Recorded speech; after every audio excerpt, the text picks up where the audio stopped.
Marc Menant, on a décidé tous les soirs maintenant de faire un portrait, les moments les plus importants, les plus inattendus des présidents de la République sous la Ve République. Ce soir, l'homme du destin, dès son plus jeune âge, le futur général de Gaulle, sent intuitivement qu'il sera appelé à servir la France. Une intime conviction, on ne sait pas si c'est le cas d'Emmanuel Macron ou de Marine Le Pen, attisée par la foi en Dieu, c'est-à-dire... Eh bien déjà, il faut savoir que dans la famille, il y a le Tout-Puissant qui, au quotidien, doit être salué. C'est-à-dire la foi domine l'existence. Et puis, il y a la France en tant que telle, et la France de la tradition. C'est presque la France de la royauté lorsque le divin, eh bien, était en concomitance avec celui qui comportait l'ensemble de la nation, à savoir le roi. Le père, il rêvait d'être polytechnicien. Malheureusement, il n'a pas les moyens. Et pour autant, il obtient quelques galons au moment de la guerre de 1870. Alors, quand je vous dis que chez ces gens-là, vous avez un personnage qui, obligatoirement, est adoubé par Dieu, que la France, c'est l'essentiel, les Prussiens qui sont là, et hop, il obtient le galon le plus bas chez les officiers, et le voilà, malheureusement, il est dégommé, il est blessé, il ne pourra pas rester dans l'armée, il sera professeur d'histoire. C'est quelques années plus tard que le petit bonhomme apparaît, on ne dira jamais petit. Quand il est là, qu'il sort du ventre de la maman, on a l'impression que ça n'en finira jamais. C'est tout juste, il ne faut pas ranger le berceau et déjà le placer dans un lit. Juste au-dessus, il y a le crucifix. Vous voyez, il est sous les instances du Seigneur. Exceptionnel. On continue dans un instant, la Minute Info. La Russie menace de frapper des centres de commandement à Kiev alors que Moscou accuse l'Ukraine de tirs et de sabotage sur le territoire russe.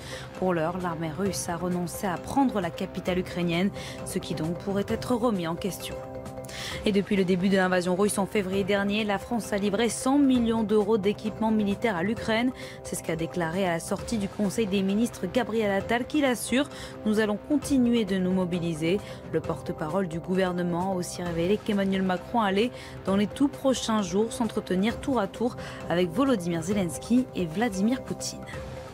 En France, vous l'avez sans doute remarqué, à la pompe à essence, les prix des carburants continuent de diminuer. En plus de la remise de 18 centimes le litre accordée par l'État, les cours du pétrole sont eux aussi en baisse. En moyenne, le gasoil coûte en ce moment 1,80 €. Pour le samplon 98, comptez en moyenne 1,84 €.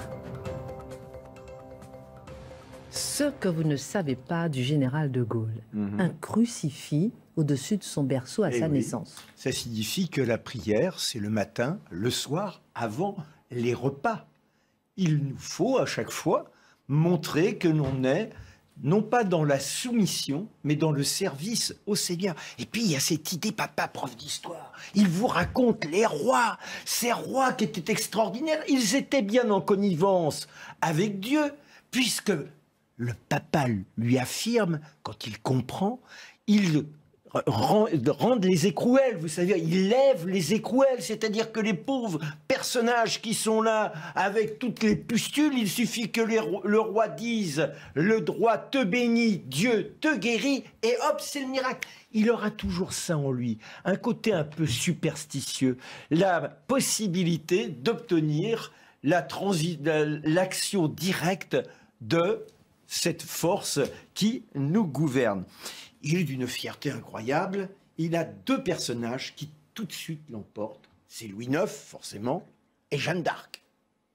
Mais il n'y a pas que ça. Il y a cette fierté. On se vous voit dans la famille. Quand on sort, on n'est pas très riche, mais alors c'est le costume. La famille de Gaulle passe. Vous savez ce que l'on dit quand ils sont là, à cheminer vers l'office? On dit, regardez, les De Gaulle promènent leur nez comme le Saint-Sacrement. Ah oui, il y a cette proéminence qui est remarquée par tout le monde et ça les distingue. Les petits soldats, ils n'y échappent pas. Et déjà, il se voit un jour venger son père, venger la France. Et il écrira une première nouvelle dans laquelle c'est la campagne d'Allemagne. Il est à la tête des troupes et c'est lui qui fait chuter nos voisins, nos ennemis héréditaires.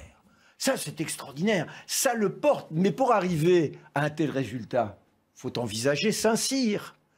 Dans un premier temps, il n'est pas tellement bon élève. C'est pas... Disons qu'il a des dissidences dans sa tête, mais là, quand il s'agit d'entrer à Saint-Cyr, il se met à travailler. En revanche, les livres sont ses grands amis.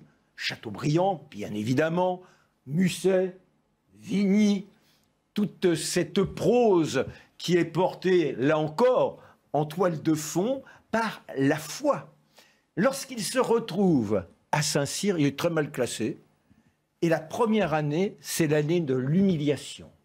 Alors, ça ne le choque pas trop, puisqu'on lui a inculqué le respect des pauvres. Mais là, il va vivre comme un pauvre, car la première année à Saint-Cyr, vous êtes comme tous les petits soldats, et c'est-à-dire que vous devez lever les poubelles, vous devez faire toutes les corvées.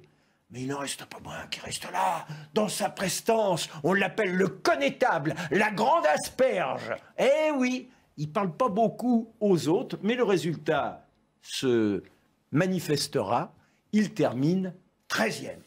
Ça, c'est donc le côté bien montré d'une fierté qui l'emporte littéralement. Et puis, il y a toujours cette foi.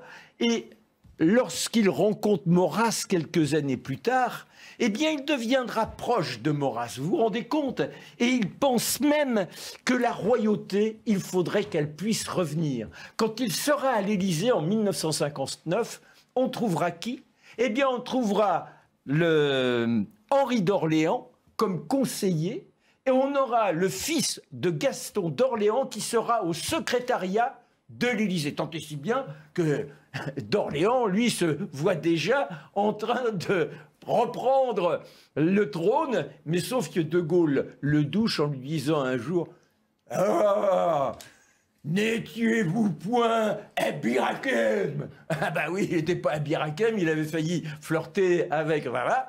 Et restons maintenant, j'ai pas le temps de parler, le rapport avec Pétain. Il est très proche de Pétain, Pétain qui a été son colonel, que Pétain qui lui demande d'écrire pour lui et qui lui en voudra parce qu'ensuite il reprendra le manuscrit car il n'a pas été publié, et quand il est nommé sous-secrétaire d'État, il veut s'opposer et c'est Reynaud qui l'impose.